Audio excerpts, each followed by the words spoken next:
Good afternoon. It's Wednesday, the 27th of May. I'm Erin Viner. This is IBA News broadcasting from Jerusalem.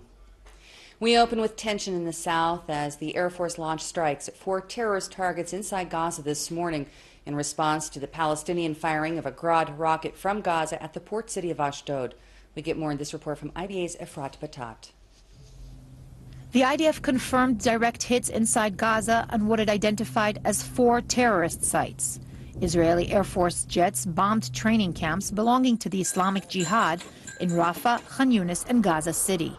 Extensive damage was caused, but no casualties were reported in the pre-dawn strikes, which came hours after a Grad rocket was fired from Gaza into Israeli territory. The rocket landed in an open area near Gan Yavne, not far from Ashdod, causing no injuries or damage, but sending local residents into a scare. Alarms went off across the southern region, and many local residents reported hearing multiple blasts. One teenager was evacuated to hospital after suffering a panic attack. Schools in Ashdod today remained opened, with the exception of approximately a dozen schools which are not yet fortified. Around 9 o'clock, there was a sound of an explosion. We understand that apparently a rocket, a missile, was launched from the Gaza Strip towards our area. For now, nothing has been found. We will resume searches tomorrow morning when it is light. For now, there are no special instructions for the civilians. We will continue as usual. Schools will be opened.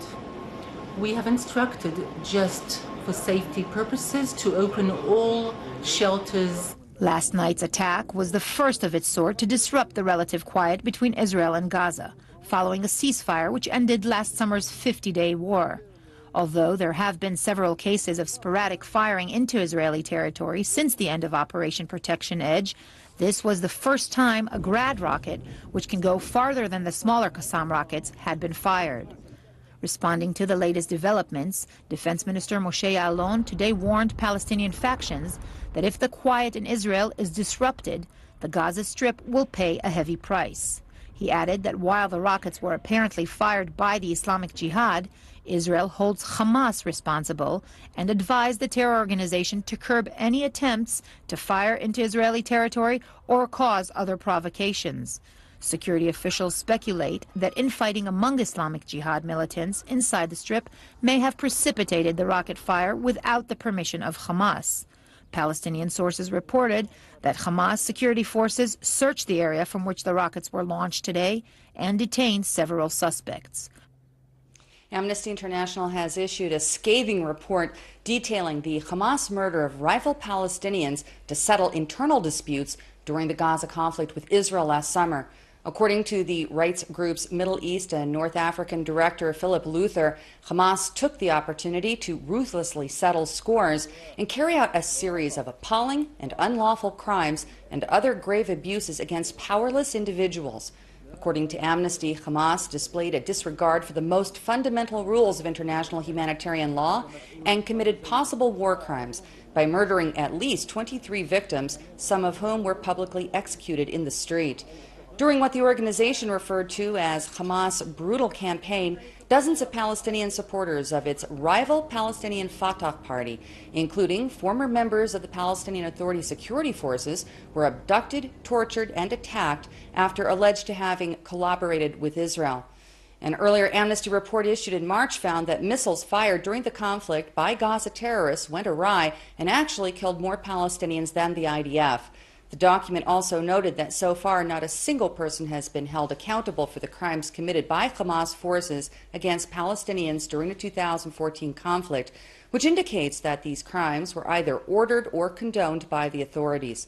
Amnesty is demanding that both the Palestinian Authority and Hamas cooperate with an independent and an impartial international inquiry to bring the suspected perpetrators to justice. Jerusalem Mayor Nir Barkat is furious with Prime Minister Benjamin Netanyahu and has announced his refusal to cooperate with the new Minister of Jerusalem Affairs, Zev Elkin. Barkat is accusing Netanyahu of blatantly lying to both him and the public and breaking his promise to not fill the position. According to the mayor, the premier caved in to political blackmail by Elkin, who demanded the post. Barkat insists that the ministry interferes with the municipality's dealings with the government. Energy Minister Yuval Steinitz announced today that the government will ratify the impending natural gas agreement as soon as possible in order to expedite production. We get more in this report from IBA's Dennis Zinn. The natural gas must start flowing as soon as possible. That was the message of the new government after years of haggling and delay. Newly appointed Energy Minister Yuval Steinitz said he was shocked to find out that in the year 2012 alone, Israel lost over 20 billion shekels in possible revenue because there was no way to deliver the gas from the seabed to the Israeli shore. He said that all the professionals in his ministry, as well as outside consultants, agree that the impending contract is the best one possible to ensure market competition for the benefit of the country and the local consumer. This was a turnabout from the aims of the previous government that acted to prevent the creation of a monopoly which could maintain a stranglehold on gas production. As a result of the new policy, the head of Israel's antitrust authority, David Gilor, resigned from his job, saying he could no longer protect the interests of Israeli citizens. Gilor said that the government's flip-flop on the natural gas issue undermines his authority and will de facto allow the establishment of a cartel. And Finance Minister Moshe Kahlon, who made pre-election vows to dismantle the emerging gas monopoly because at the time he said it was a bad deal for Israel, has now extracted himself from all future involvement in the issue, but for a different reason, a conflict of interest due to his friendship with David Maimon, a quarter owner of the Tamar oil rig. The Tamar and Leviathan gas fields are the world's largest gas deposits to have been discovered in recent years and puts Israel in the forefront of international energy production. And here the Iranian issue also comes into play. Energy Minister Yuval Steinitz said it is imperative that Israeli gas starts flowing before Tehran renews its production. Dennis Zinn, IBA News. Turning to nuclear negotiations with Iran, and with just weeks left before the self-imposed deadline in June, international diplomats expressed doubt while speaking to the Atlantic Council think tank in Washington that an agreement will be reached on time. In return for Iran's compliance, there would be sanctions relief, of the UN sanctions, of EU sanctions, of US sanctions gradually, and that's very important. It would happen gradually in the fields of economy, trade, and finance. Iran needs some time to start the implementation of this agreement, so in the best case, sanctions relief would not happen before the end of this year. In addition, this agreement would provide guarantees that sanctions could be back in place if Iran violates the agreement, the so-called snapback mechanism. So we are going to have a sort of melodrama at the end of June. Ministers not sleeping, door slammed, I'm leaving to Tehran, no way, and so on, to try to get the best deal. But even if we get the best deal, afterwards you have to translate it into the technical annexes. So it may be, we could have a sort of fuzzy end to the negotiation. Islamic State forces have released video of themselves at the ancient Syrian city of Palmyra, which largely appears to remain intact given the hardline insurgents' record of destroying some of the world's greatest archaeological and cultural treasures in Iraq and Syria. There has been worldwide concern since they seized the UNESCO World Heritage Site late last week. Even though smoke can be seen rising from behind the ruins, none of the historical sites appear to have been damaged so far. The city is also known by the Hebrew name Tadmor, and many believe that it was built by King Solomon. Artifacts include relics of its Jewish past, including the opening verses of the Shema Israel prayer from Deuteronomy carved on a stone doorway, which is the longest biblical inscription in Hebrew from antiquity ever to be discovered. Here at home, the heat wave in recent days finally peaked this afternoon while setting a record high for the year. Most of the country is sizzling at or even beyond 40 degrees Celsius, which is about 104 Fahrenheit for you former Yankees. Hot, hotter, and hottest was the southern port of Eilat, which reached a blistering 45, with Beersheba a close second at 43. Haifa and the north were around 40, while we here in Jerusalem were relatively spared with a chilly 38. And you can't even count on any relief after sundown, as the heat wave is only expected to finally break tomorrow. Emergency services have been working overtime to deal with the incidents caused by the heat stress, including the explosion of a gas tank on a residential street in Tel Mond caused by a nearby bushfire that damaged 3 homes. The fire department has 600 reinforcements on duty, and 12 firefighting aircraft are also on standby if needed. The public is instructed to not light any bonfires or other special directives are urging that everyone drink plenty of liquids to avoid dehydration. Joining me now by telephone to discuss the severe weather is Noach Wolfson of the Israel Meteorological Service. Good afternoon, Noach. Good afternoon, but I'm from Meteortech Limited, not the Met Service. Thank you. Now, we've already had 2 steaming, separate, massive heat waves this month. How soon can we expect some relief from the current conditions? Well, this is a very difficult question because some years you do have these Sharav lows coming as like 4 or 5, and even in the month of June. And sometimes, some years, you have only 1 and 2. It's a very variable thing to have this phenomenon. Talk to us more about these new record highs that have just been set. Well, it's something which we have seen in the past. In Tel Aviv, we have seen more than 40 degrees in 2002 and 1994. In May 88, we have seen 43.5. And also in Jerusalem, in May 99, we saw 37. But usually the hottest month is still ahead of us. It's June. And the actual records are happening when a Sharav low, like today, comes in during the month of June. They might be even hotter than today. So are you saying that, right now it is still spring. Does this mean that we can expect a really scorching summer? Those issues are unrelated because our weather during the summer is influenced mostly by a trough extending from the Indian monsoon, and we have what you may call winds coming from the direction of the sea, which mitigate the high temperature. And therefore, during summer, we have this humid climate, but the temperatures are low, 31, 32, because of the sea. This time, these winds are coming from the south, from the Sahara Desert, and this is a much hotter air. So it's, the summer in its absolute maximum temperature is colder than the spring in the absolute maximum temperature. Very interesting. And the temperatures will finally drop around which month traditionally? When does it finally return to seasonable levels? Well, seasonable level are actually the average, but you can expect the spring season to finish round about 15th of June. After 15th of June, it's very, very rare to get any spectacular heat wave, and we really go into the usual summer weather. Noach Wolfson, thank you very much for being our guest this afternoon on IBA News. You're welcome. Bye-bye. Well, tragedy was narrowly averted today when a woman in Petah Tikva suddenly remembered that she left her 2-year-old daughter outside in the car and rushed back when she remembered. Shortly after she arrived home, the toddler complained of feeling sick, and her mother called emergency services. She was evacuated by ambulance to the Schneider Children's Hospital, where she's now reported to be in good condition.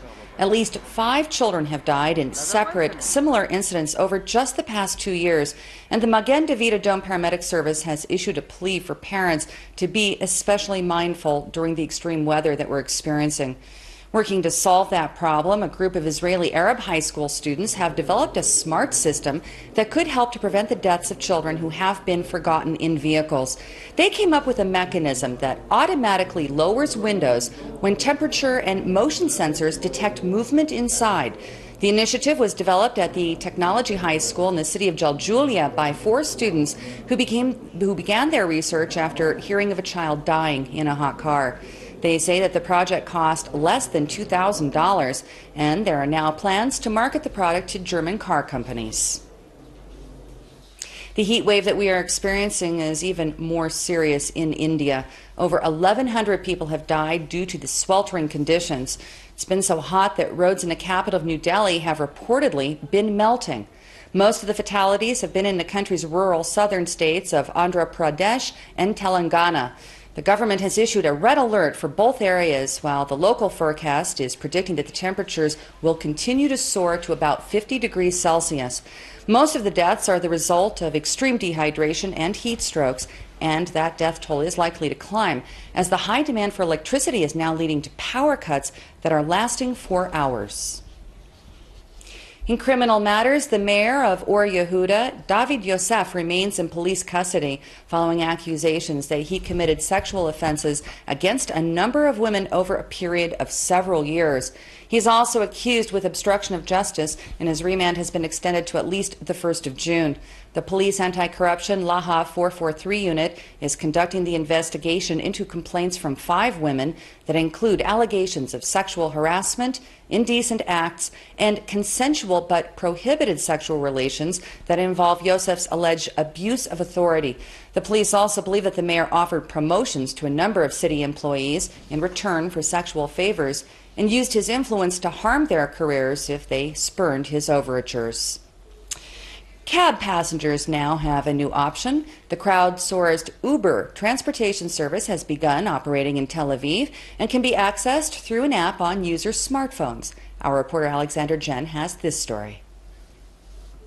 Uber's Tel Aviv launch marks the 289th city for the massively successful and quite controversial company to operate in. But what is Uber? Basically, it's a smartphone app that quickly connects drivers with people who need a ride. The San Francisco-based business that launched 4 years ago has seen incredible growth and prosperity in that time.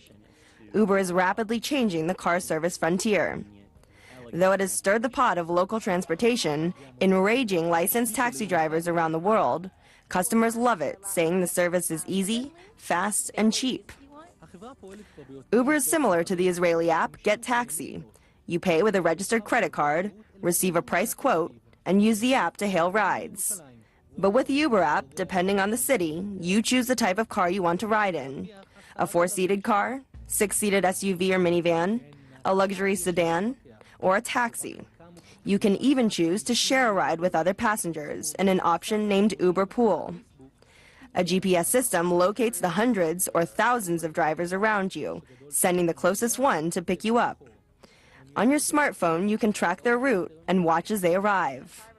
An Uber car is typically cheaper than a traditional cab and arguably more convenient. Unlike other cities, in Tel Aviv, the sole option for riders will be a licensed taxi driver. This could avoid demonstrations against Uber. In big cities around the world, taxi drivers are taking a stand against Uber and other similar services. Protests have erupted in Milan, London, Berlin, many cities in the U.S., and most recently, Mexico City. Drivers claim that non-taxi Uber drivers, which constitute the majority, have created an unfair playing field. They charge less and bypass regulations and licensing requirements that regular taxis must adhere to. To become a driver for Uber, you have to meet a limited number of qualifications. According to the website, after signing up, you are required to be 21 in most cities, have a driver's license and insurance, and have at least a mid-sized 4-door vehicle in excellent condition. Then you have to pass a background check and meet an approved driver. A far cry from the regulations and licensing of a taxi driver. Uber is already worth billions of dollars and operates in 58 countries. It is the ride of the future, and the next step is Uber helicopters. So if you're interested, simply download the app and give it a try in Tel Aviv. Alexandra Jen for IBA News. The Israel commercial airline based in Tel Aviv has settled its dispute with Euro Atlantic, allowing its Airbus A320 to return home. 150 passengers were stuck in Lisbon on Monday after the jet was impounded by Portuguese authorities over a financial dispute. According to a statement released by both parties, the 8-year standoff was resolved when Israel Air agreed to pay an unspecified sum to Euro Atlantic. And now the companies have even agreed to embark on joint commercial cooperation procedures in the tourism and hotel sectors. Taking a look at local finance, and the shekel today increased in strength against all major foreign currencies except for the dollar, which saw no change in exchange rate, while share prices on the Tel Aviv Stock Exchange put in a mixed performance. Here's a look at the afternoon numbers.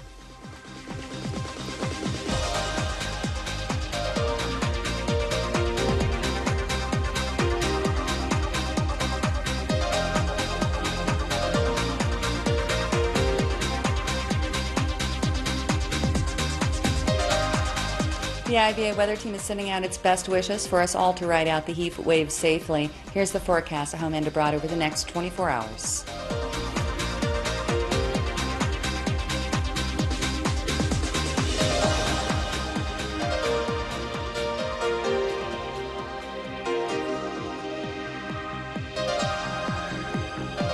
Thank you for being with us this afternoon. We hope you'll join us again tomorrow, same time, same channel, when Laura Cornfield will be here with the latest breaking news from Israel. We now leave you with these playful images of children in the capital having fun keeping cool outside the historic walls of the old city. I'm Erin Viner, wishing you a great evening and shalom from Jerusalem.